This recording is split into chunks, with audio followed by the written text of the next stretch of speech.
Welcome to Corry, Pennsylvania. Nestled between two intersecting railways, approximately 30 miles southeast of the shores of Lake Erie, Corry is an area rich in history and local pride. Join us as residents show and tell everything that makes their community a great hometown.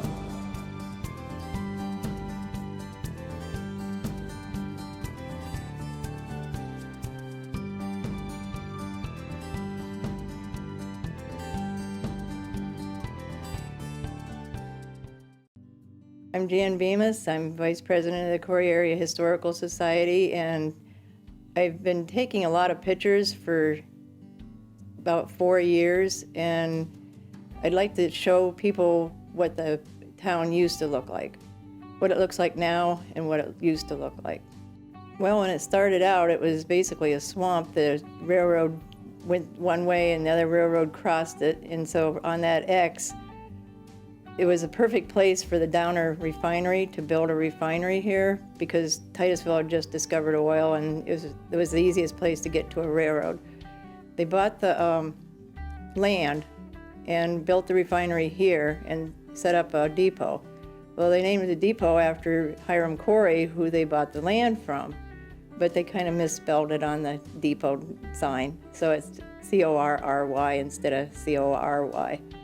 And of course, then first thing they built was a hotel for the workers, and then they built a brickyard right behind the hotel to build the bricks to make the refinery. So then it just was a boom town. It wasn't an oil boom town, but it was a boom town because of oil.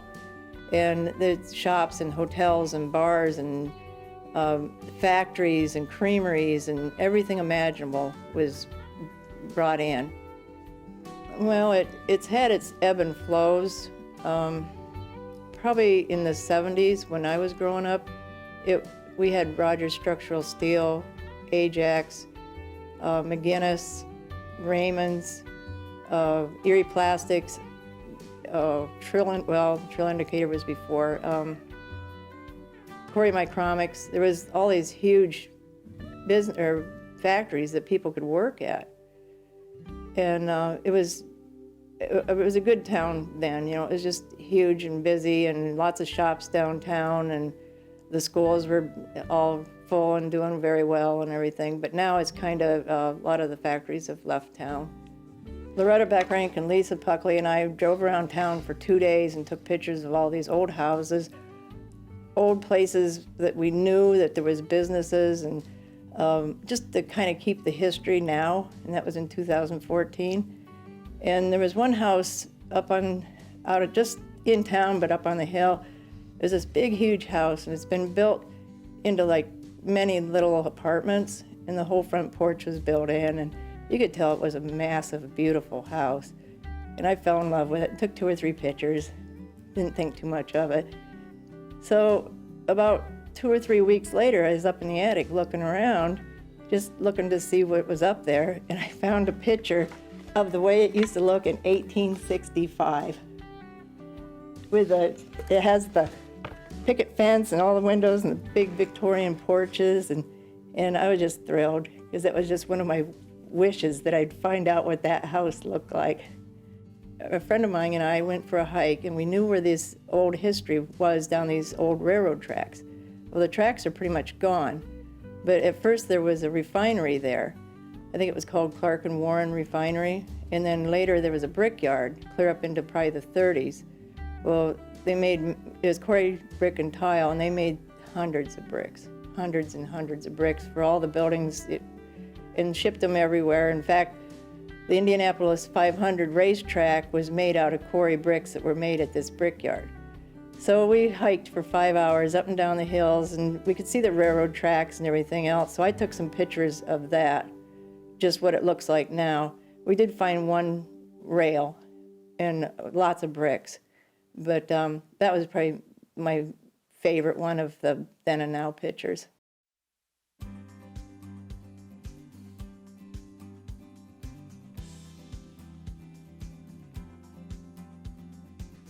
My name's Hy Daly, and I'm here to tell you all about Mead Park, the gem of Corry. Well, I've been on the Mead Park board for 7, 8 years. I'm past president, and now I'm the building and grounds chairman. We make sure the park looks good, and basically we plan for the future of the park, buildings, what new parts we're going to put in, playground equipment. We're putting in a dog park. We take suggestions from people, what they'd like in our park, and we work on it. Back in the day, a man named Glenn Mead, who was matter of fact, he was a lawyer, and he ended up being the Philadelphia lawyer, but he always had property in Mead Park, and in the 40s, he gave the city approximately, it ended up to be almost 50 acres.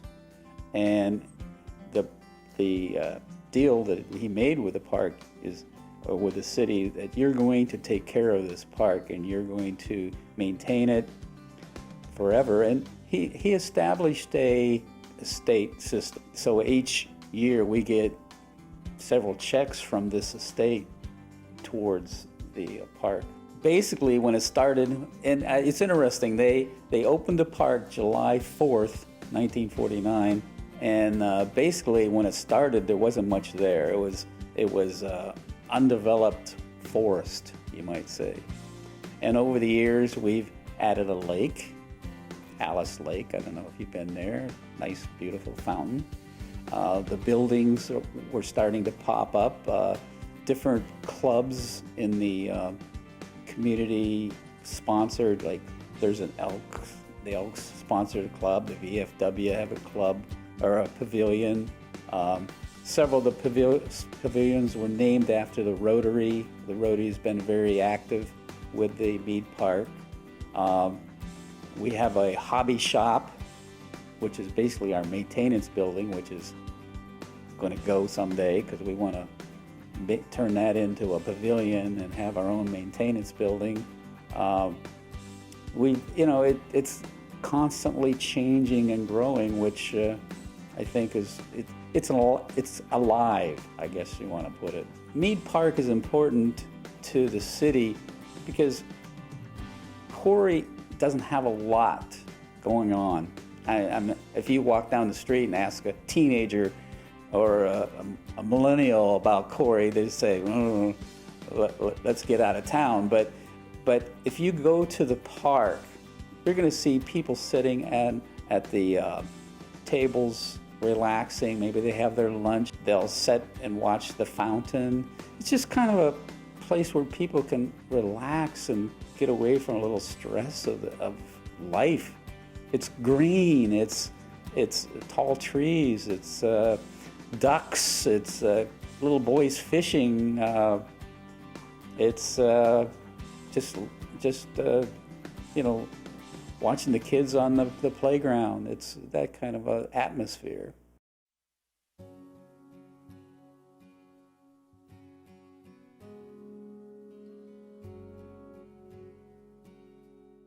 My name is Loretta Beckerink, and my story is on the Newbone Corset Company and the Corry Post Office. Okay, I'm going to give you a little bit of history on the Corset Company. It came to Corry in 1910. It actually was started in Meadville.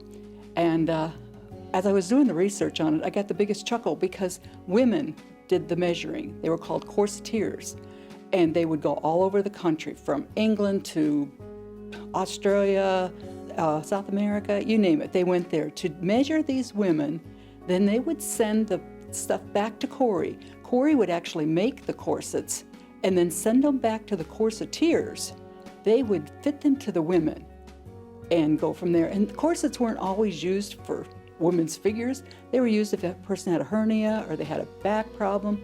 But Corry was a booming town at that time just to have the corsets. But I mean, we had a lot of other industries, but this particular thing really took my interest as to what was going on here. And my grandmother, my dad's mother, actually worked in the plating department, and she was a dipper. And she was 16 years old, and I have a picture of her in her outfit. For me, that really made it even more memorable because, I mean, this is my grandmother that did this. But they had two plants. They had the main plant right here in town, but on the side streets, they had the where they cut the material and where they did the plating. And they were called cottages. One thing too that I got a chuckle over, corsets run anywhere from $4 to $25. And you're talking 1912, 1913. So that's quite a bit of money to put out in a corset even back then. At one point, at the highest peak, they were spending $1,700 a month to ship these corsets to the different places. And that's a lot of money back in those times, and averaged out right around $20,000 a year. So at that point, our post office could not handle it. It was across the street in our city building, and they didn't know what to do. So they went to Congress and different places and got funding for a tune of $100,000 to build a post office. You're talking 1913. Congress gave them most of the money. But at that point, our post office was a third class. So we really didn't rate getting that kind of money. So in June of 1915, we were upped to a first class post office. So our post office was built with $100,000. Limestone was brought in from Indiana. The granite on the steps was brought in from South Carolina. And this post office is just, to this day, it is a beautiful piece of work. It was the most expensive in the country. And the post office was finally completed November 18th, 1915. And it took almost 2 years because there was some disputes between the contractors. And then they got everything almost ready, and some of the furniture caught on fire that was to be brought here. So they didn't get it up and running as quick as they thought they were going to. But the inside of the building is just magnificent. Well, if the Newborn Corset Company hadn't have come when they did, we wouldn't have this post office that's as nice as what it is. And we still have it today. It's different ones around are being closed, but Corry's one of the main ones, and it keeps open.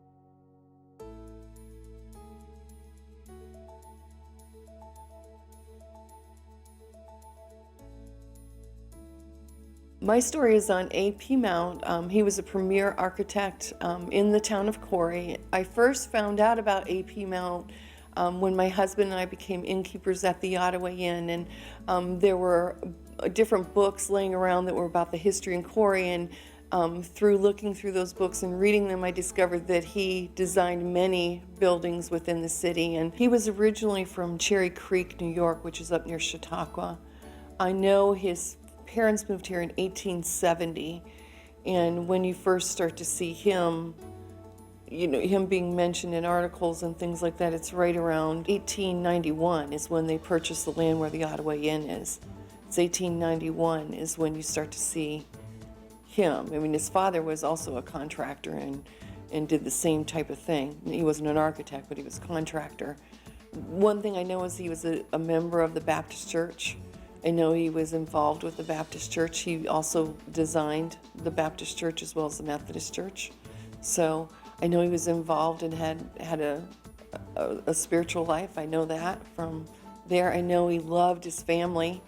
In articles that I've read, it's like one of his son, Clarence, I believe it was, he fell. He worked for a train company, fell and was hurt very badly. And in the article, it talks about how AP went down there right away as soon as he heard the news and went there. And then you read another article where Clarence's wife got sick with, I think it was smallpox, and Kate, his wife, went to where they were living to help out, you know, and it's just like, and the house was quarantined, you know, and back then I think you'd have a little fear of going into a house that's quarantined, but that just tells me that they loved their family and they loved their community. They did so much. I don't think many people realize everything that he did in the town of Corry, driving by all these buildings every single day. And he was just in many articles that you see, you hear stories like he was the premier architect in the town in his time. And to me, that's amazing, you know, and you still look at these buildings every day, and we don't even think about this man that did such great things here.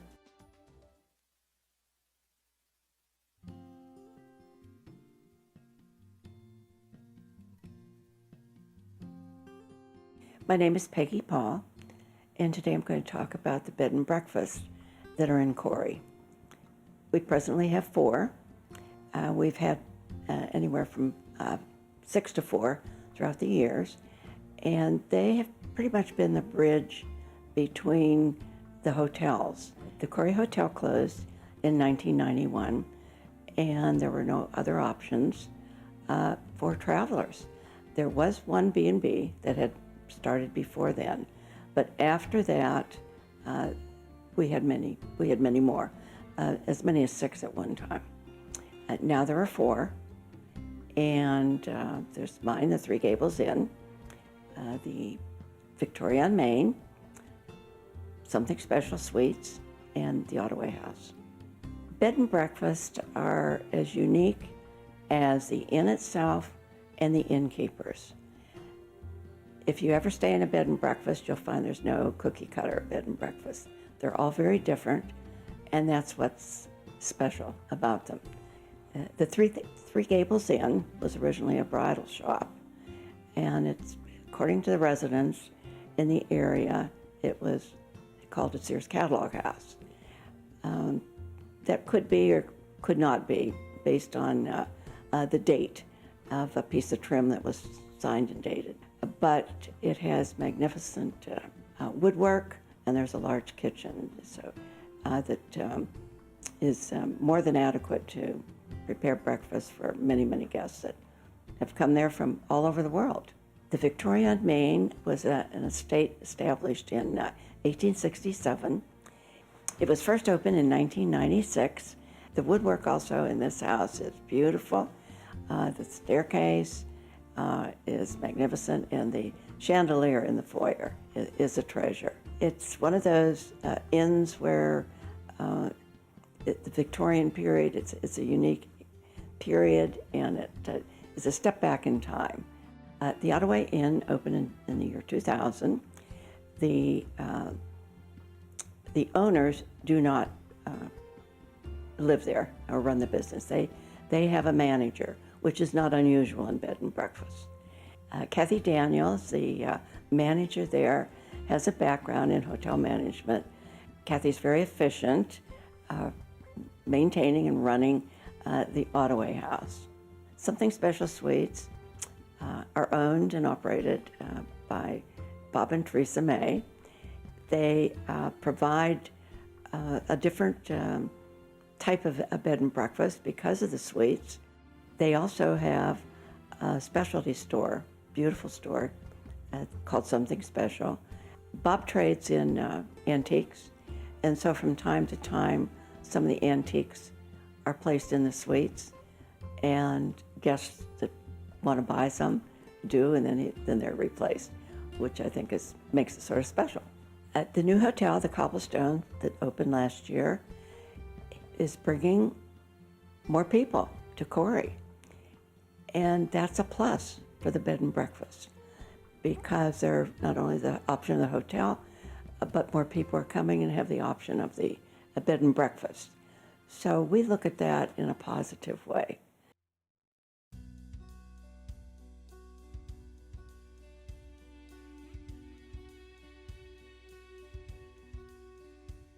My name is Edward Paver, and this is a story about my father, how he came to this country and started the business that he had learned from his father. He came here around the turn of the century and came to Cleveland to his sisters, and then finally came to Corry with a Kirch Press Bed Company.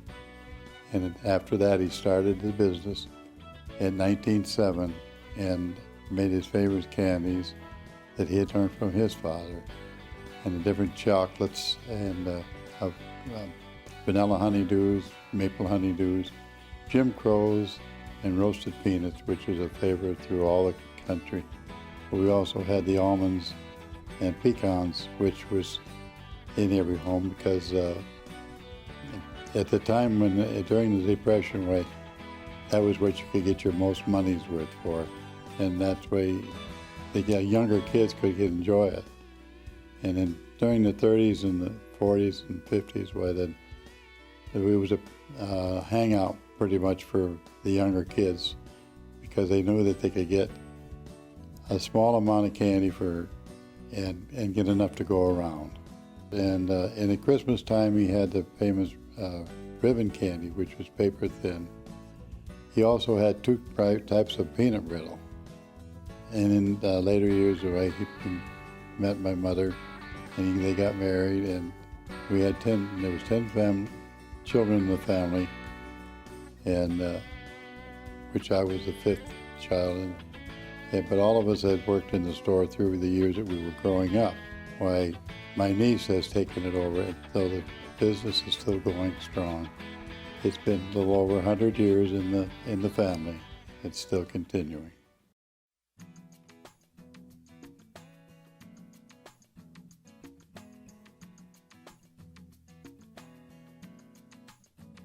My name is Donna Patterson, and I'm doing my story on Gertie White. She's a very well-known entertainer, artist, and all-around community person here in Corry, Pennsylvania. Gertie was born in Meadville, Pennsylvania, and when she was 11, the family moved to Corry, and this is where she went to school and made her friends and had a wonderful childhood and growing up. She loved to sing and she loved to draw. And when she was 17, she started singing with the band out of Erie. And in 1938, she won an audition and began singing with the Emerson Gill Band, which was a national band. Then she started singing in nightclubs up and down the East Coast, and she met a friend named Rita Thompson. They were called the Bombshells of Boogie Woogie and the Boogie Woogie Queens. And they sang with USO troops all around the United States. She also sang with national bands on NBC radio and continued singing up to the early 50s. In 1953, she decided to retire from that. She moved back to Corry, and she got a job at the Tops Dress Shop down on Center Street here in Corry. And then in 1970, the dress shop changed ownership again. Her brother bought it, Roy Reed, and it became the Reed Shop. She eventually became part owner of the Reed Shop, and they sold it in 1983 to someone else. But it is still called the Reed Shop. Well, actually, while she was working in the dress shop, of course, she loved to draw. So she had the opportunity to take some art classes up at Jamestown, New York. She ended up giving lessons here in Corry herself. Gertie used to do paintings, and she'd hang them in the dress shop. People started buying them. They really liked her work. So she has paintings all over the region. The subjects of her paintings, she always she loved taking photographs. And she would take a subject from a photograph and a landscape from another photograph, and she'd put them all together and end up with some wonderful paintings. She also became well known doing portraits, particularly children's portraits. She was very well known, and people would come far and near to ask her to do a portrait of their baby. She did a portrait of my son when he was 2 months old, and I still have it. It's wonderful. She loved the art so much that she was one of the founding members of the Corry Artists Guild. And she started promoting that. And Corry in the Park, Summers in the Park, those kinds of activities. She was always very community-minded. Everybody knew Gertie.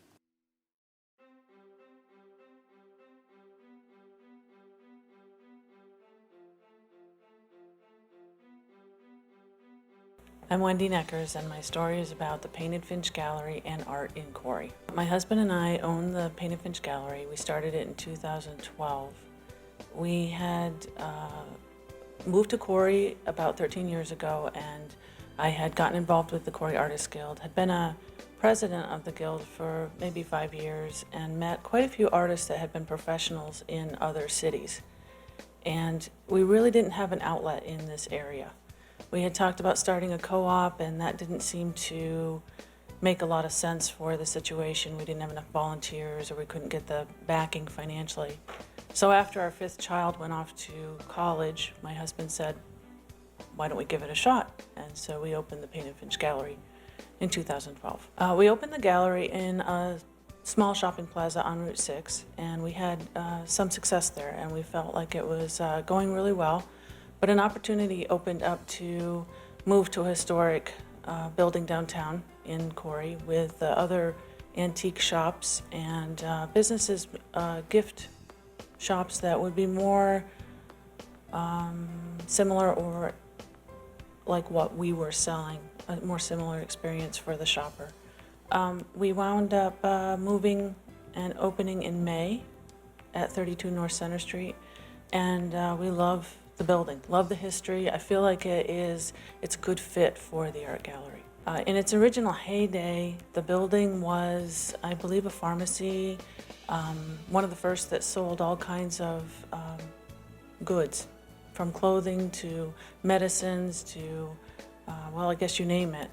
But then it went through several transitions. Over time, I believe it became Grace Jewelers, and then it was closed for a long time. The building was vacant. The windows were boarded up, and it was in really rough condition. The owners, or the current owners, bought it, I believe, in the 80s, and then they started working on restoring and refurbishing the inside. And it's a beautiful building today. When you come into the gallery, you will see artists from all different types of work.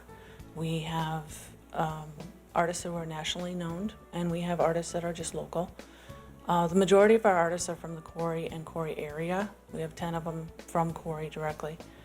We have artwork that ranges from very traditional to abstract. And we have a lot of artisans that are in there as well. So we have wrought iron pieces, we have blacksmiths that make product for us, and we work with jewelry artists, and we have a number of items.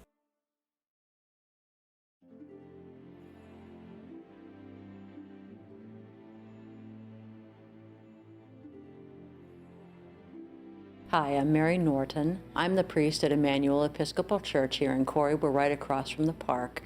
And I want to talk about how Christian churches and the members of those churches have been participating in the community for the last 150 years, basically since the town was created. But I give a caveat, which is a lot of folks have been participating in the communities and helping people, not just Christians, but all kinds of people. I was reading an excerpt from a book called The History of Corry, and it was from 1861 that they started talking about the formation of the town, how it was really a crossroads of two railroads. And then immediately they started talking about the churches, because of course when people settled in Corry, they wanted to have their own churches. So a number of the churches that we have today were here back then. And we also have a number of newer churches and groups of people. In 2014, 3 churches celebrated their 150th anniversary. The church I serve, Emmanuel Church, the Presbyterian Church, and the United Methodist Church. And then I think it's the Catholic Church and the West Spring Creek Congregational Church that have been around even longer than that. But there are also churches that have just formed in the last couple of years here. And the main thing is their vibrant participation in the community. In Corry, an organization, we call it CAMA, but it's the Corry Area Ministerial Association.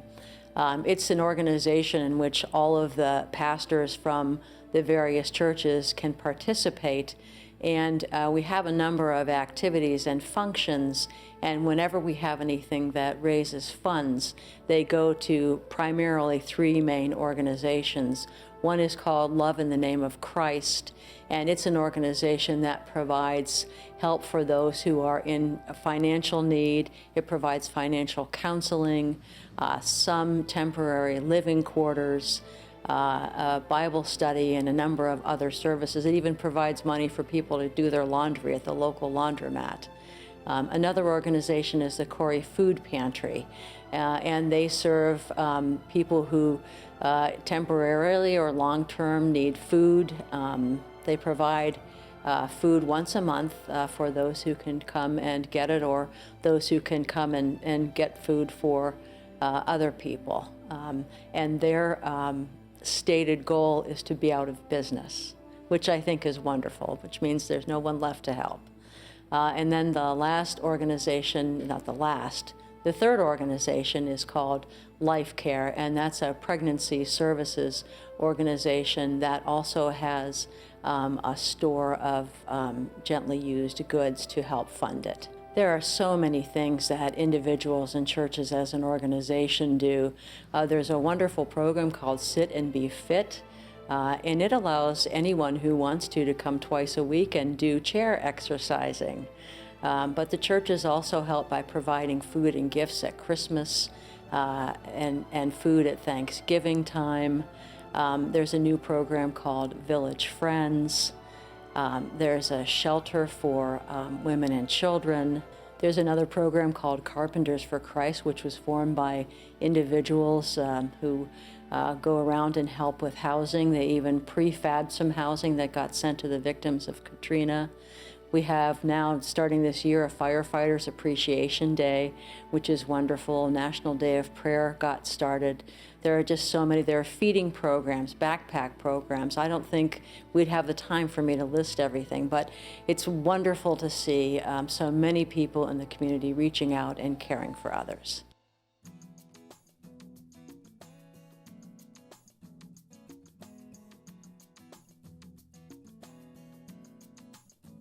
My name is Joan Hannon Klisch, and I'm representing the Village Friends. The Village Friends is a recently incorporated group that is a nonprofit, and it's for people, adults 60 and over, who would like to be safe, independent, and living in their own home. The membership fee is the modest fee, and it includes many services. You have to be living in the Corry Area School District and be 60 years of age. Many of the services are like handyman. If that light bulb is too high for you to get to, you can call and somebody will come. Transportation, we can take you to doctor's appointments, shopping, social events, and there are many other services. All the services are provided by a very committed group of volunteers for the Village Friends. Some of the services also include social times. They've taken trips to the Lucy and Desi Museum, to the Tom Ridge Center, and to the Bearcliff Estates and many other places. They now have formed a coffee club that meets every week, and they use different restaurants. But it's a social time. They talk about their trips. And one of their concerns is the winter and how they can keep connected with their friends and the community. Karen Croyle, who is head of the Corry Counseling Services in town, saw about the Village Friends on a news report and brought it to her board. Presently, there are 250 villages nationwide. There are 15 in Pennsylvania. And the closest one to Corry is State College. Think of how fortunate we are to have the Village Friends here. We have over 2,500 residents that are over 60 years of age, and it really is a needed program.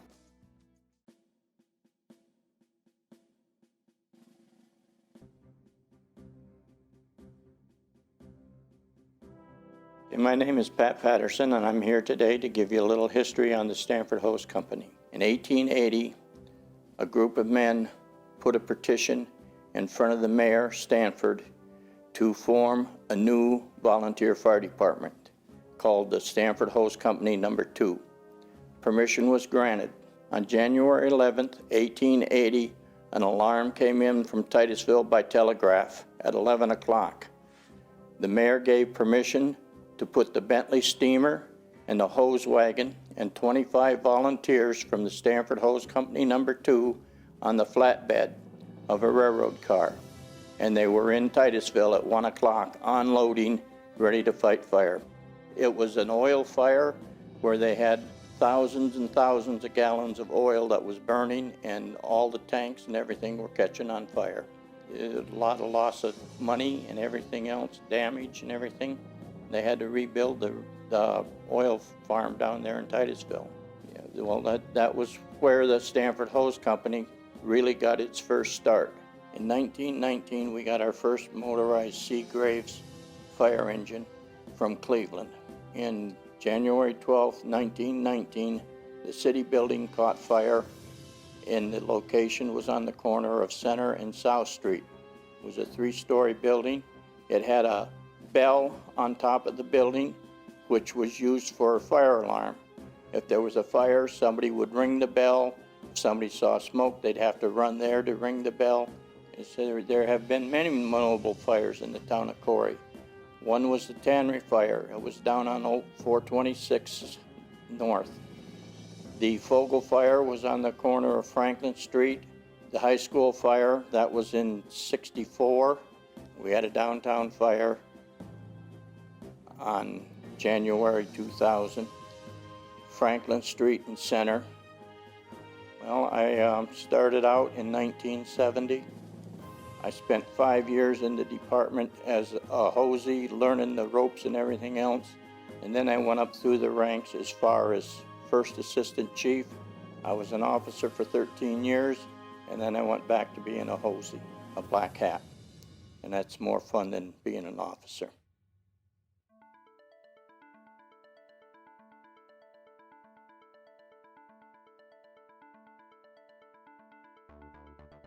Hi, I am Bill Nichols, and I'm here to talk about what's going on with Corry schools at this point in time. A lot of great things, and I want to share them.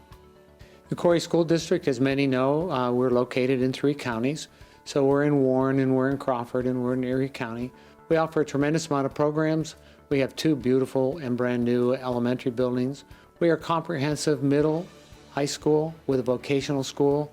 And what that means is there's about 30 schools in the state of Pennsylvania out of 500 that have their own vocational program right in the same facility with our regular education. So it really provides a great opportunity for our kids to be in the vocational program or the academic program or both and be in the same school. So it's really a great place to be for kids with education. In the elementary, both elementary schools, we offer all of the specials, what we refer to as specials. We have a full-blown music program, we have a library program, we have phys ed, and we have art. In the secondary, having both the middle and high school and vocational together provides us a lot of opportunities, from college prep courses to dual enrollment, or allow a student who plans on engineering to also take machining or take some of the special programs. So our vocational, being in the same building, approximately 47% of our eligible students are in the vocational programs. We send about 55 or 60% on to higher education, and just in the local community, about $200,000 in scholarships are available from local sources for the students. So it's a great place to be. It's a great school district to be part of. The extracurricular activities are also very important to us, and the district and the board has made a commitment to these. We have 17 varsity sports. We have a tremendous number of activities, extracurricular activities with sports that provide supplemental programs to them all the way down to 2nd and 3rd grade, so that's a great opportunity. And we have all the sports that neighboring schools have, so it's very good. We have one that's not very common, and they've been state champions and national champions, and that's skeet shooting. It's become an excellent support. It has probably 60 kids involved in that program. So the extracurriculars, from the music program to our vocational activities to our sports, it's a great place, a great opportunity for kids in many areas. About 8 years ago, the board made a serious commitment to invest a tremendous amount of money in a turf system and all new bleachers in a complete sports complex. Our softball field is right next to our football field. It is also turf. It is a beautiful facility. It really provides a tremendous amount of support. having the turf and the commitment the community and the board has made is just tremendous. We have visiting teams come where we have special activities. They're truly impressed with the value it brings to our school district. One of the things that the board has remained committed to, first, they've been committed to the community. It's almost hard to believe in this day and age. They've worked to reduce taxes in the past 3 years, which is certainly rare, but we've maintained all of our programs, and we have leeway from the board for tremendous growth. This next year, we'll be adding approximately 1,000 computers, so every student in several grades will be one-to-one. They'll have their own computer that will travel with them all day long. We've made a major commitment to STEM, which is very popular today, but very committed to that program. Again, the vocational and the technology connection is there along with the academics. So one more thing I would like to share with you is we've had tremendous support, particularly in the past few years. We've received over $500,000 from local manufacturers to buy the latest equipment to make sure our kids have every opportunity. But in addition to that, they've provided engineers or they've provided machinists to come down and make sure our kids are doing the things on the brand new equipment that they've purchased for us. So it's truly a great connection.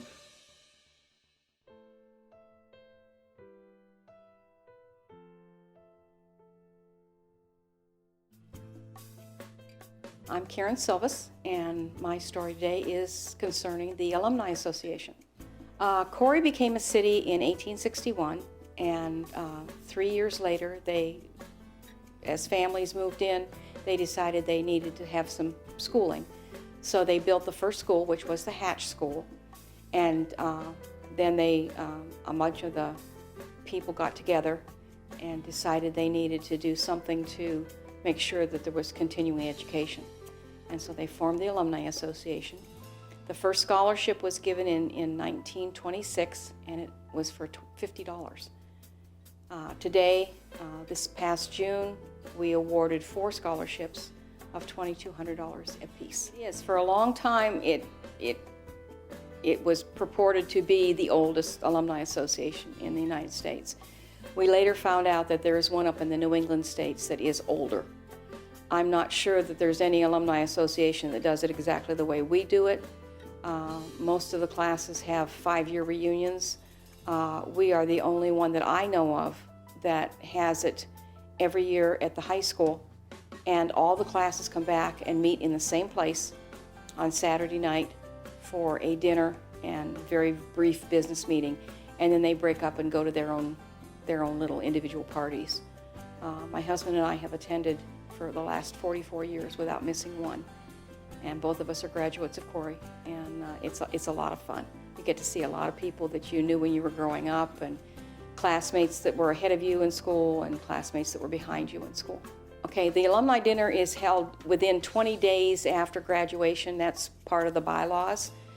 And so it's held at the high school. As I said, it starts at 6:30 at night, and we're usually out of there by 7:45. We've abbreviated it considerably. It used to be quite a process because all the minutes from the previous year's meeting were read and objections were made, and it took a long time, and it gets rather warm. The average attendance is right around 650 people, and we're able to feed them in about 20 minutes. Everybody goes through the line. So we don't waste any time because everybody wants to get onto their parties or whatever they're doing. And it's a lot of fun. It was held different places earlier. Sometimes church ladies did it in their church basements when the classes were smaller, and then it got, as long as I can remember, it's been at the high school. The Alumni Association is very important to Corry. At one time it was the big thing in Corry. Alumni Weekend was the weekend in June where everybody was here. Now it's been teamed up with a couple other things, but it's important to help people realize the background they come from, and giving back, saying thank you to teachers that are there, and encouraging the underclassmen to follow the tradition. Most of them only come back once every 5 years. My husband and I are unusual in that we go every year, but most of them only come back every 5 years.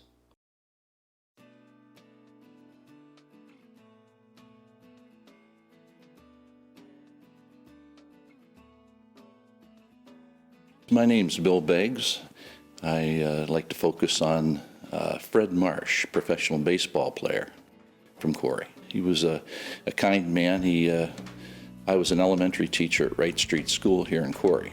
And when the fall would come, the excitement of baseball season would build, he would come in September and October and talk to kids about his experiences as a professional baseball player in the early 50s. Fred was a native of Kansas. He was moved to Chicago, Illinois when he was 4 years old. And I believe that's where he gathered his skills as a baseball player. He was an excellent glove man, infielder. He was drafted by the Chicago Cubs, and then he went into the service. Fred played for a number of different professional baseball teams. He played with Chicago Cubs, the Cleveland Indians, St. Louis Browns, Chicago White Sox, and the Baltimore Orioles. Why Fred came back to our elementary school, I think it was for 15 or 16 years, is because I think he had a love for kids. He really got a kick out of kids. And talking about baseball, that's his connection with the kids. They really enjoyed listening to his, he had little stories to tell about professional baseball players, and they recognized the names, Mickey Mantle, Willie Mays. One game, Fred was playing, I believe, third base, and Mickey Mantle hit a line drive. And of course, Fred's job was to either catch it or stop it, and he stopped it with his forearm. Fred kind of jokingly laughed. 3 days later, you could see the stitch marks from Mickey Mantle's line drive. So that's how hard he got hit. Fred had a severe chest cold one year, and he insisted on coming and seeing the students. And I admired him for that. He had a tough time talking, but he insisted on coming and meeting with the kids. He had a number of things he shared about the professional side of it. One was he was when the pitcher would dust a batter off, they never thought about charging the mound and getting angry at the pitcher. And so there's a number of things in professional baseball that have changed. After baseball, Fred became a postal worker here in Corry, and he retired from that job. So basically he stayed here in Corry, Pennsylvania. Fred was a humble man. He, on the back of his Major League Baseball cards, he focused on hometown, Corry, Pennsylvania. I think he took a large amount of pride in Corry, Pennsylvania. There's a bronze plaque at the Corry High School on the wall, and it recognizes Fred Marsh as an important part of Corry.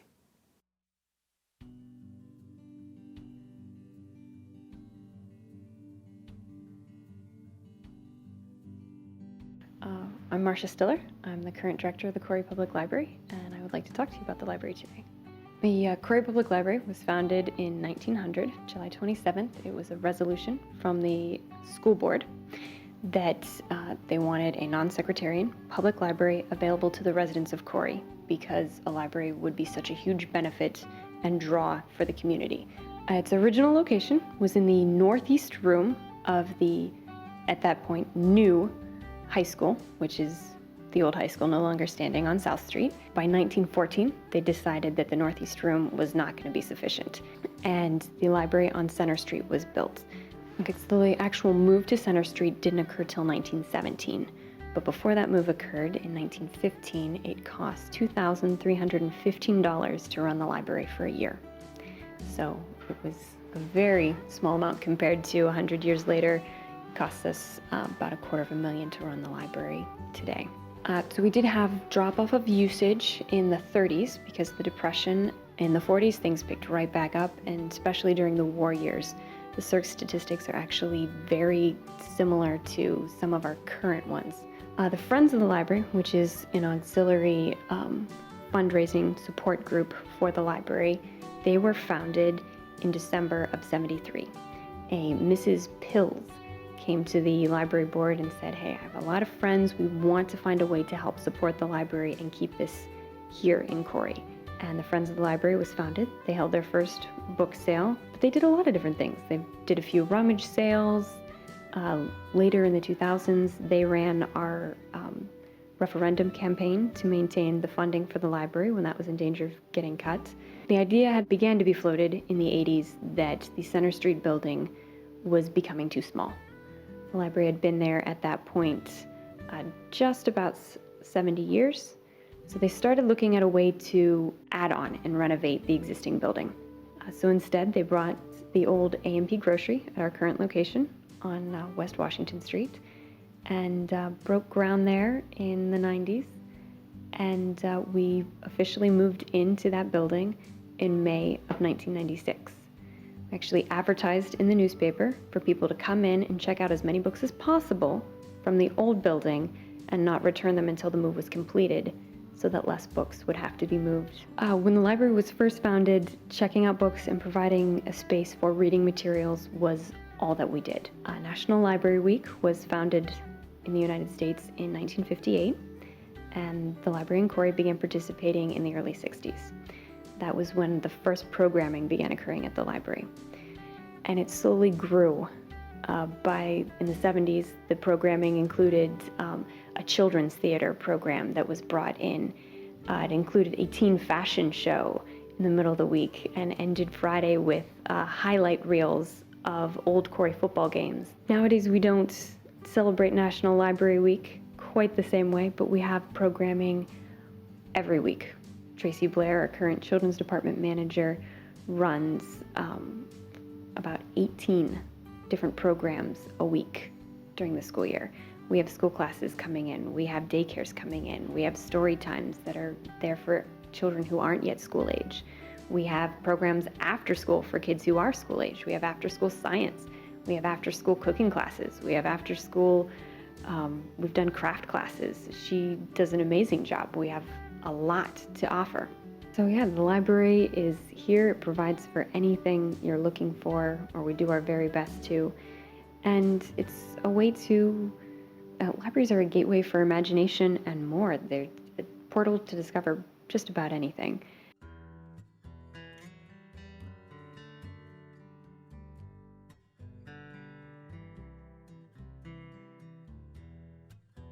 My name's Anita Baker, and I would like to introduce you to the Chamber of Commerce Tri-Local Buy Local. Tri-Local Buy Local was introduced to the community to represent the Corry businesses and provide a consistent message to the community, influencing buyers or customers to buy locally and what benefit it is when they do buy locally. Tri-Local Buy Local started with a local businessman, his name is Brad Allen, and recognized that other communities have used a similar program and found great success in making people aware that there are businesses here locally. They're providing services, they're providing products, and even sponsorships back into the community. And if we keep the money locally and keep the money rotating throughout the community, then everyone benefits. So the Tri-Local Buy Local logo is made available to all chamber members. And then we, as a business, we can use that logo and represent the community, set ourselves apart as being part of the chamber. The logo is identified on signs, on the banners as you drive up and down through town, on the business cards for many business members that have added it. And that logo is available free of charge because they're chamber members. Every event that happens in Corry is represented by the Chamber of Commerce. And quite often, Tri-Local Buy Local and our logo and our team are involved with the chamber as well. And it's to provide that consistent message for folks to be aware of what we're providing, which is free advertising, to get their message out that they're putting their funds and their efforts back into the community.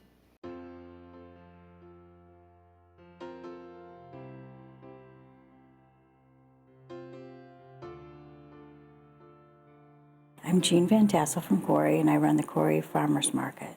IDN is a group that started it back in 2010, and they have they ran it for a couple of years, and then they hired me to take care and manage it, and so I've had it the last 3 years. This is try to make Corry grow and have different things and people involved in the Corry area. And we saw a need for it with the farmers around the area and stuff, so it worked out pretty good. It starts the third week in June, and it runs through the third week in October. On each Friday morning from 9 o'clock to 1 o'clock. And we have produce, we have fresh frozen meats, we have fresh eggs, baked goods, vegetables, fruits. And 2 years ago we started crafters coming in.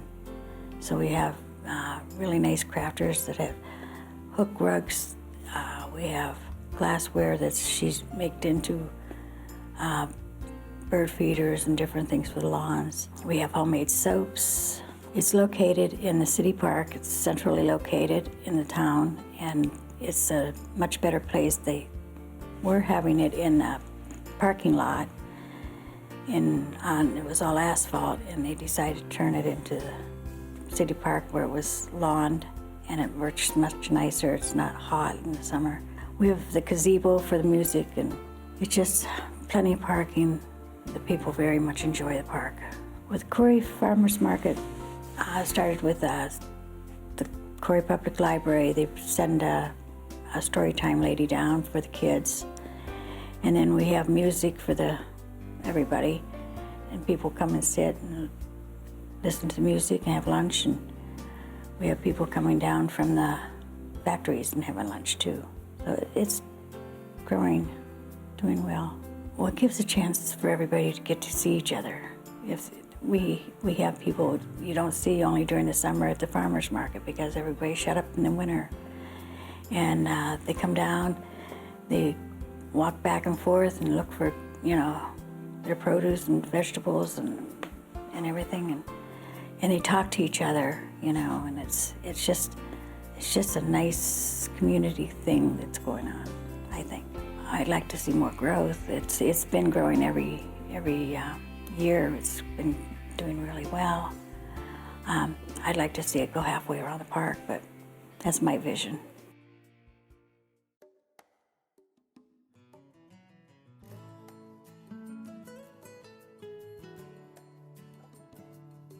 My name is Patricia Krager, and I'm doing my story on the location our city is built on.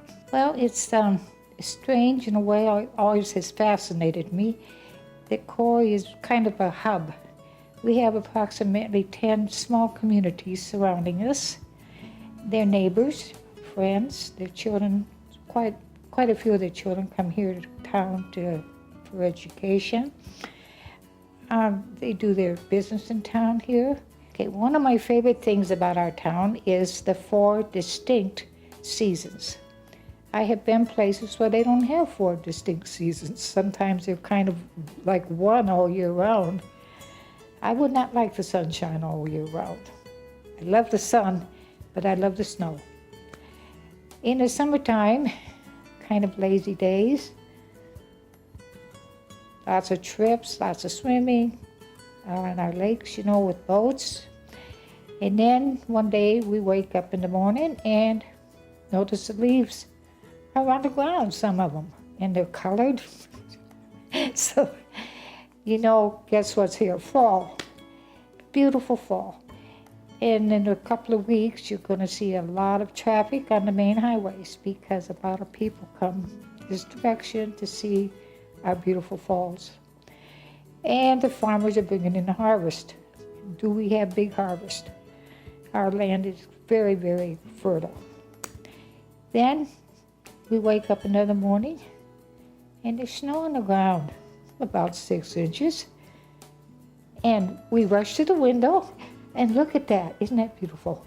The kids are out the door already without their coats, with their sleds. And winter has come. And there's a great many things about the winter that's great. Snowmobiling, skiing, sliding, and what would Christmas be without snow? And then you wake up another morning and you notice little crocuses. They're a little tiny flower and they come right up through the snow. They're here one day and about gone the next day. But if you could look out in your flower garden, you see the spikes from the daffodils, tulips sticking up out of the ground 2 or 3 inches. Spring is here, beginning all over again.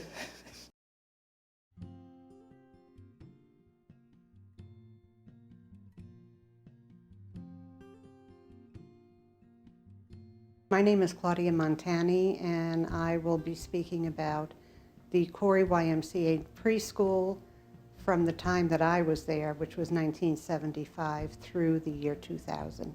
A very concerned parent who indicated to me that the area really just had babysitting back in the early 70s. She had heard about a preschool that was being operated at the Warren YMCA.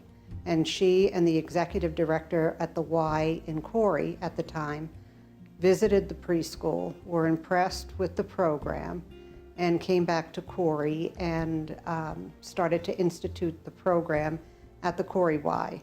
They applied for licensing, and mostly everything that was in the preschool was donated. Toys, books, furniture, everything. And the preschool existed in that program up until the time that I was hired in 1975. When I first started the program in 1975, I was the part-time afternoon teacher. The morning teacher subsequently retired, and I was asked if I wanted to take over the entire program, which I did.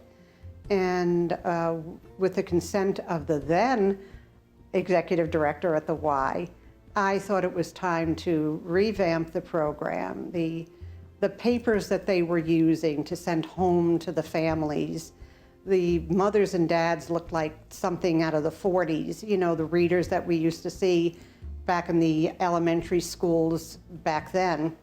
And I decided that that was a little old for now.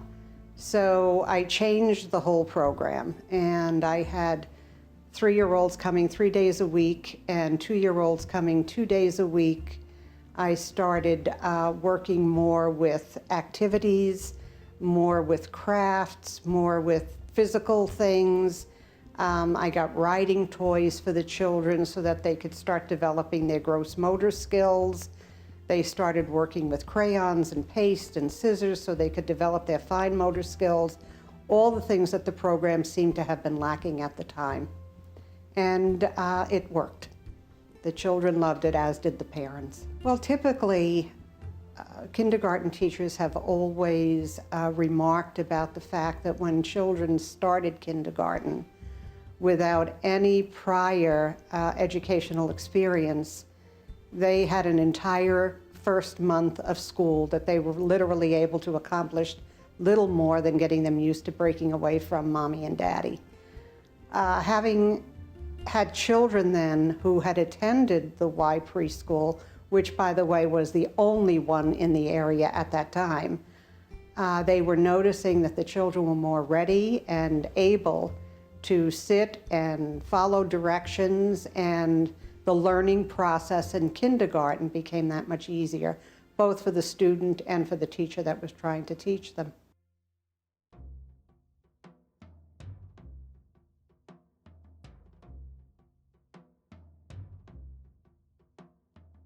Hi, I'm Jim Van Sice, and today we're going to talk about Corry's Indian Fort. A lot of people from the Corry area that have lived here their whole lives are totally unaware that this exists. Corry also has, or had, a village, which according to a old-time local Native American was located beneath what is the old Corry Hospital on Smith Street. That village was basically in charge of provisioning the Indian Fort, which is located west of Corry. Okay, it's a very overgrown area, and it's been 350 years since it was occupied, so it's not exactly an establishment that you would recognize unless you were looking for it. The village and fort belonged to a group called the Erie's Indians, and back before there was very much interaction with white people, the Erie's Indians were the big dog on the porch in this part of the country. They are the reason why the Iroquois Nation the Confederation was founded, was because they needed to combat the Eries. The Eries were very numerous, and the fort that we have is one of only 2 northeast woodland Indian forts in existence. It's considered to be the second most important Indian archaeological site in the state of Pennsylvania. There was an event that occurred in about 1650 that's known as the Beaver War. The Beaver War happened when there was trade between the Dutch and the Iroquois involving edged weapons and muskets. And once the Iroquois, which of course includes the Seneca, got their hands on enough of these edged weapons and muskets, they attacked the Eries, and a major battle was undoubtedly fought at this fort in Corry.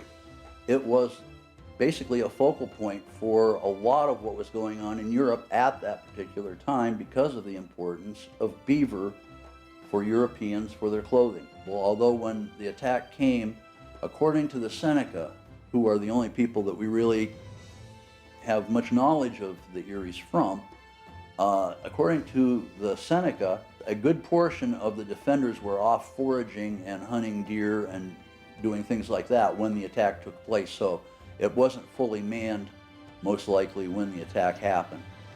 But when the Beaver War was finished, I've heard that it constitutes the largest loss of life on the continent that we're aware of prior to the French and Indian War.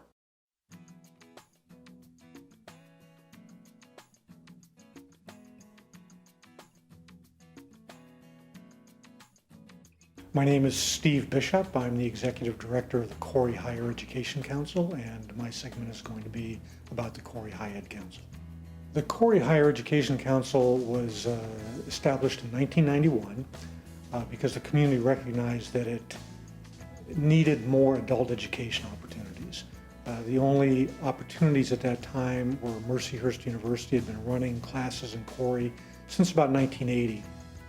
In about 1991, a local group of industrialists participating in what was called the Corry Industrial Roundtable wanted a new project, to do something proactive for the community, and looked around and saw that there was an initiative like this in Warren called the Warren Higher Education Council. They liked the idea. They created the Corry Higher Education Council as a nonprofit organization in 1991, and the council, since 1991, our mission has been to identify the adult education and training needs in our community, and then go out there and try to fulfill those needs, either by partnering and collaborating with schools and training organizations that already do those things that we need, or by doing them ourselves if we need to. What we collectively try to do as community education councils is provide a ladder of educational opportunity for our communities, so that no matter where you are at personally, hopefully there's a rung in the ladder for you to step onto. So that might be getting your GED. We work with the Tri-County Intermediate Unit to provide people with GED preparation. We run non-credit computer training classes so that our community is technologically up to date, Windows, Word, Excel, QuickBooks, those kinds of classes. We do workforce development classes because Corry is a manufacturing town, always has been. It's got an amazingly diverse manufacturing base, and that means that they need skilled employees. So because we were fortunate in having a comprehensive high school with a VOTEC, we run adult welding, adult machining, adult computer-aided drafting classes, the Pennsylvania vehicle inspection classes for mechanics, those kinds of things. We also do personal enrichment classes, so the fun stuff. We just ran a design with wine class, so what could be better than that? Some acrylic painting and some wine, and that's a great thing. We all the way up to running credit-bearing classes. Mercyhurst University runs their associate degree in business in Corry through the high ed, and has for 20 to 30 years. We're right now trying to get an associate degree in liberal arts off the ground with Mercyhurst University, so that our residents could get the first 2 years of their general education classes out of the way before they go on for a bachelor's degree. Right up to, we've run a Master's of Education degree program with Gannon University in the past, in which we had about 20 to 25 teachers get their master's degree. About the only thing we do kid-related is in the summer we run a, it's called 21st Century Girls Program for select 8th and 9th grade girls to expose them to non-traditional careers for women, typically in the STEM fields. We have them talk to architects and engineers and folks in science careers and that kind of thing. So it really runs the whole gamut, again, so that hopefully there's a rung on that ladder for you no matter where you're at.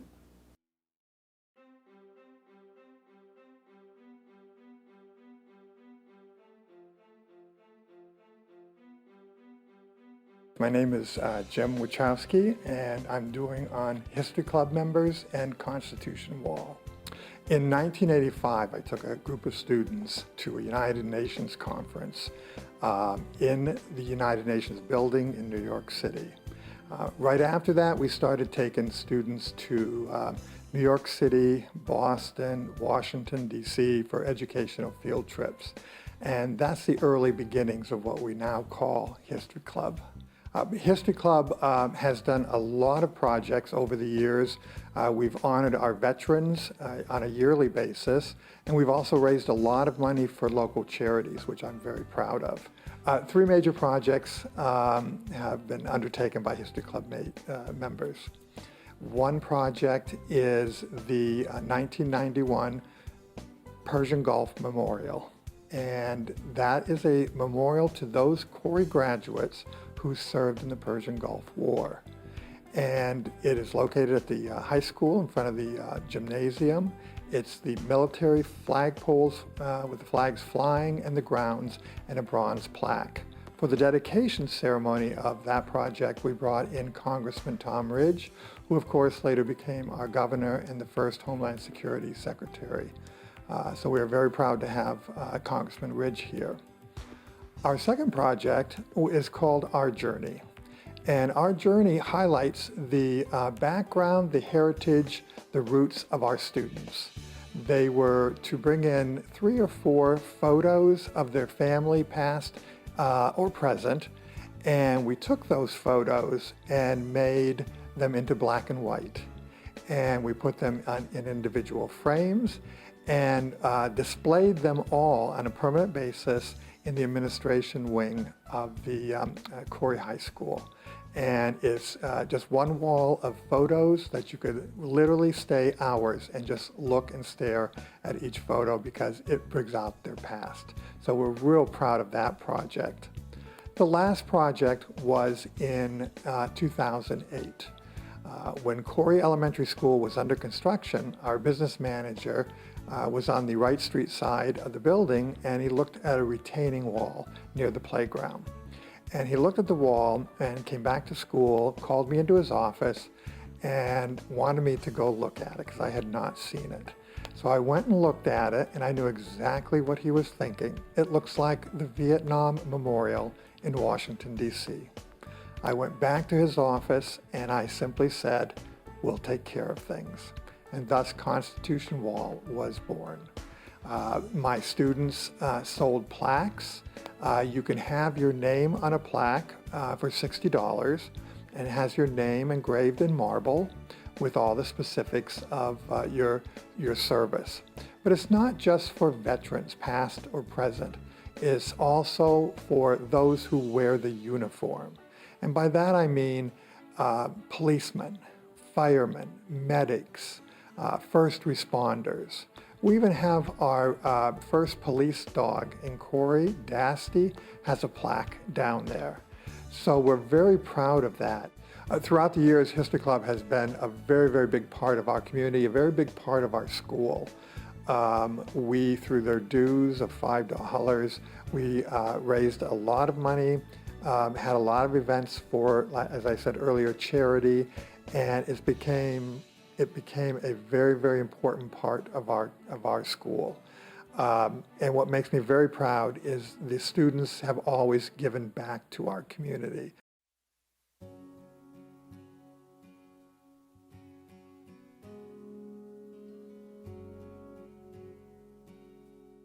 My name is Marcelyn White, and I want to tell you today about my great-grandfather, Charles Darwin Scott. He was the inventor of the Climax Engine. He was born in 1828 in Perrysburg, New York, moved to Crawford County with his father and family, where they were farmers.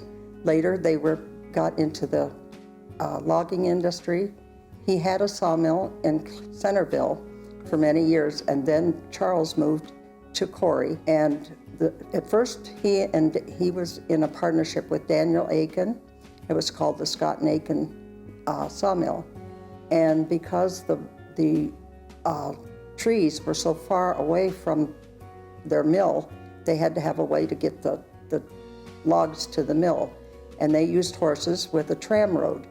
Well, this wasn't very cost effective, and so Charles got a steam engine, and he built a prototype logging engine.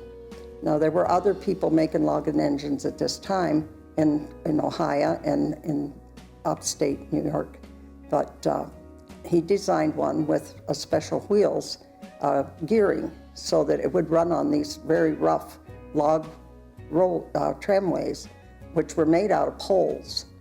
And he started making these around 1888.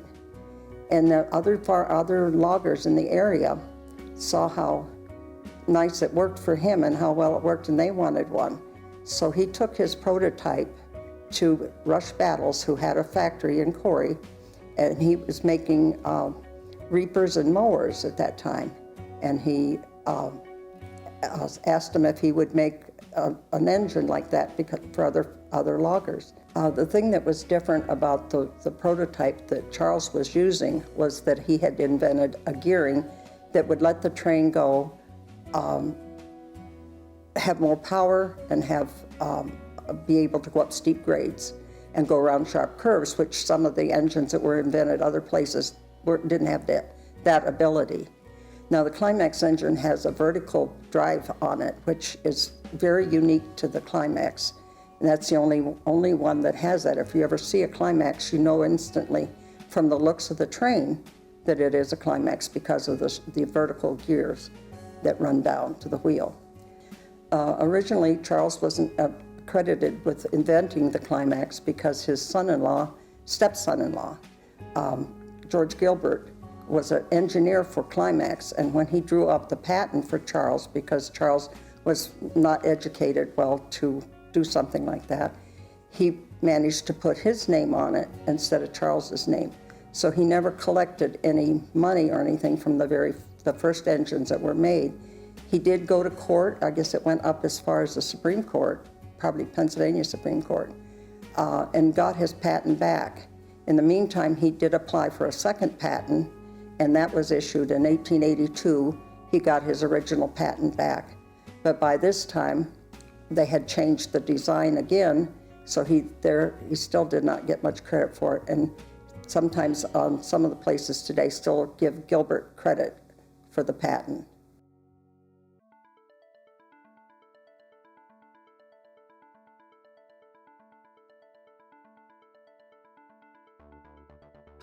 Hi, I'm Rick Novotny. I'd like to tell you about Corry's history of manufacturing and its present state. Manufacturing in Corry began in the mid-1800s with the railroads that came into town. There were 4 railroads, and they served western Pennsylvania, and they actually ran across the country. One of the railroads today runs from Chicago to New York, so we're right in between that. But from a manufacturing standpoint, once those railroads were in place, oil was discovered in Titusville, and from that, oil was brought to this transportation center. There were refineries like the Donner Refinery built to process that oil, and those old manufactories, they called them, made different things, originally starting with the oil industry. So there were sucker rod manufacturers that would extract oil out of the ground. They were the rods that they used to do that. But there were forging companies being started. So there were various manufacturing companies started in that day. And again, I mean, it ranged from tanneries to chair making to medical products. In the 40s, 50s, 60s, and that, there's a new surge of manufacturing. And actually that kind of started with the creation of a group called the Corry Area Industrial Development Corporation.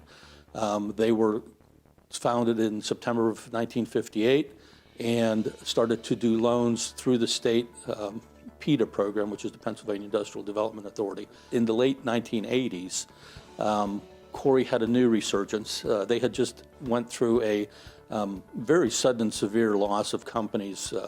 Cooper Ajax had closed down. Corry or Hahn Industries, who ran Corry Jamestown, was shutting down. Roger Steel had shut down, and there were probably 1,000 jobs that were lost in a matter of a year. So the community knew it needed to do something different.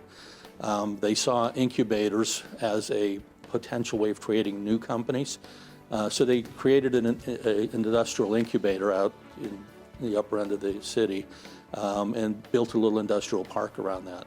So that happened in the late 1980s, and then in the early 1990s, they were designated a state enterprise zone, which allowed the Corry Redevelopment Authority to apply for grants from the state, which would then turn into loans to companies, and then we would keep, once the company paid their loan back, we would keep that and relend it to other companies. So with that, the companies helped create jobs out there. So after about 4, 5, 6 years, they would grow so large they really didn't fit in that building. So we needed to find a new space. What I did was to attract companies to the incubator, I would give them certificates that said, we'll give you, everything you paid in rent off of land if you, graduate from the incubator and move into the industrial park, which was the way they attracted companies back in the early 1900s. What happened 100 years ago still works today. Manufacturing has always been diverse in Corry, and it's always carried that diversity through the 1940s, 50s, and 60s, and even today. It's just such a good mix that you may have a downturn in one sector of the economy, and it hurts a little bit, but it doesn't really knock the community off of its feet. And then from a labor standpoint, Corry has a very strong workforce as far as manufacturing goes. 25% of people employed in Corry are in manufacturing.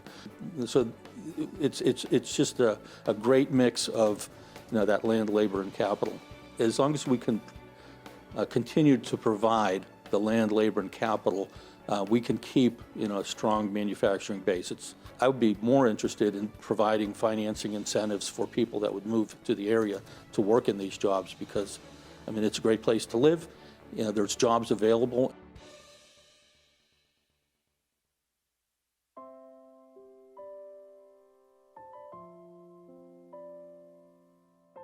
My name is Phyllis Marchitelli, and my story is about the Women's Garden of Serenity at the new Corry Hospital. We got the idea of the garden from a friend of ours in Warren, Ohio.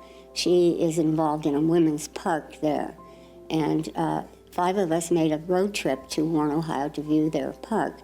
We knew that we couldn't do a park for Corry. That was a very large project, but we thought we could do a garden, and it would be sort of a gift back to the Corry community if we could do a garden the community at large could enjoy. We originally had 5 Corry gals on the committee. Now we have 10 because it does require many hands. During the summer, we do the maintenance on the garden ourselves. The theme of the garden, we thought that an Asian garden would be appropriate because it would be serene and there would be a measure of quietude. And one of the girls in the group came up with the idea of having it in 4 quadrants, the circle of life. The first quadrant would be infancy, second, childhood, third, adulthood, and the 4th quadrant would be end of life. And so we took the idea of the quadrant, the circle of life, and coupled with the Asian garden theme, we thought we could develop. The actual project started in February of 2012. And we engaged Dahl Kemper's landscape architecture from Erie, and told him the theme that we had in mind, and he brought plans back that were just wonderful. And his idea was, we didn't want grass because we knew we'd have to maintain that.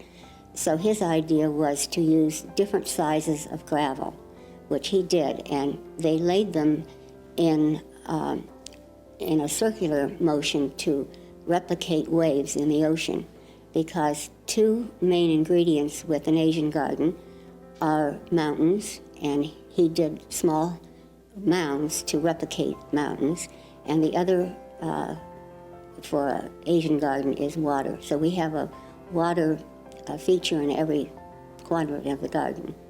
And by doing the gravel that way, it does look like ocean waves. It was a very clever idea. We thought the garden would be important, especially with the theme of serenity and quietude, because, and with the venue being the hospital, we thought that would be particularly good. I was there for some tests one day, and I was in the waiting room across from the garden, and there was a woman sitting on the bench in the children's quadrant, just quietly sitting there with her head bowed and hands folded in her lap. And as I watched her, I thought, this is what we meant to do. This was what we had hoped the garden would be used for. We feel that the entire community, Corry community, is involved in the garden because so many individuals and service organizations and churches gave small and larger funding for the garden, that we feel that this is a gift to Corry community, but Corry community made it possible by their generosity. And the 21st of July of this year, we had a group come from Warren, Ohio, that are instrumental in their park there, and they came to view our garden here. And they were the inspiration to get us started, so they came to view our garden, and they were quite impressed. There's a verse that says, I love gardening. When I need to find myself, I find myself. And I like that, and I think that's sort of the way we felt about the garden, as a gift to the community.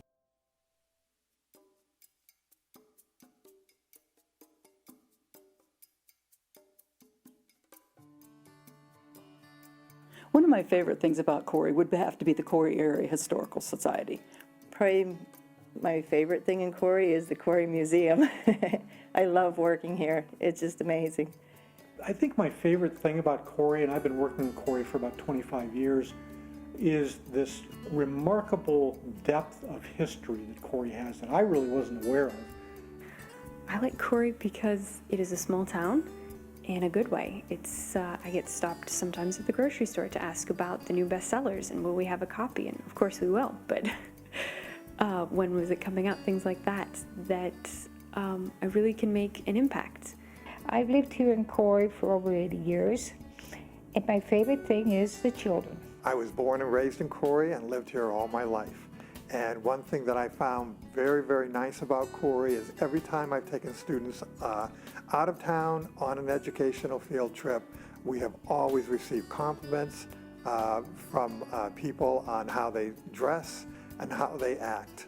And that's a nice compliment to the students, of course, but it's a nice compliment to their teachers and a very, very nice compliment to their parents. We're proud of them all. We are never bored in Corry. You know, we have 4 seasons. There's always activities going on, no matter what the season. And I have people that say, well, what in the world is there to do in Corry? You would be surprised at how many things there are to do in Corry. There are so many things going on. You can pick and choose, or you can sit back and do nothing. But there are plenty of activities, and if you can't find something, you start something. You know, I've been in Corry for 23 years already. It's really a great mix of, I deal with companies, manufacturers and businesses, and they're very supportive of the community. They're very involved. If you have a project, they will help you with it. If you need help, they'll either bring their team in, or they'll provide financing, or they'll do something to help them move the project along. We love the changes in weather. We do see ourselves seeing some southern commitment over time, but it'd be a week or two. It's a great place to be. I think the number one thing is the people. Well, my favorite thing about Corry is the fact that it has a small town feel. The safety of it, the sense of community. I don't think anybody realizes until you move away and you're gone what we really have here in Corry. Small, you know everybody, you get along with everybody. They know you, and they watch out for each other, and that's a good thing about a small town. I've lived here 41 years, and it's amazing. If someone has a problem, you can't believe the help that comes without asking. My favorite thing about Corry is their heart. They have a very large heart. We have the reputation of being the poorest community in Erie County, but yet when there's a need, everybody pulls together. And I see a renaissance happening in Corry. We lost the large employers, lost a lot of jobs, and now we have the industrial park, and new things are happening, and I just see a real renaissance for this community, which we really need, because they stick together, and they're a wonderful community of heart. We don't have all the amenities Erie or someplace like that would have, but we're right in the middle of a hub, because it's 30 miles from Corry to Erie, Meadville, Warren, Jamestown, most any place you want to go. And it's still a small town. We do have our problems. What town doesn't?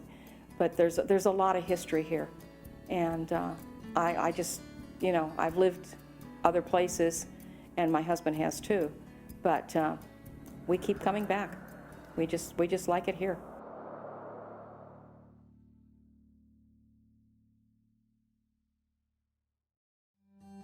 Our Town Stories from Corry is brought to you in part by Corry Redevelopment Authority, the CAIDC, and the CIBA are a full-service development team that provides low-interest financing, grant assistance, tax credit preparation, leasable facilities, and fully infrastructured industrial sites. More information about these and the CRA's outreach services is available at corryredevelopment.com or by calling 814-664-3884.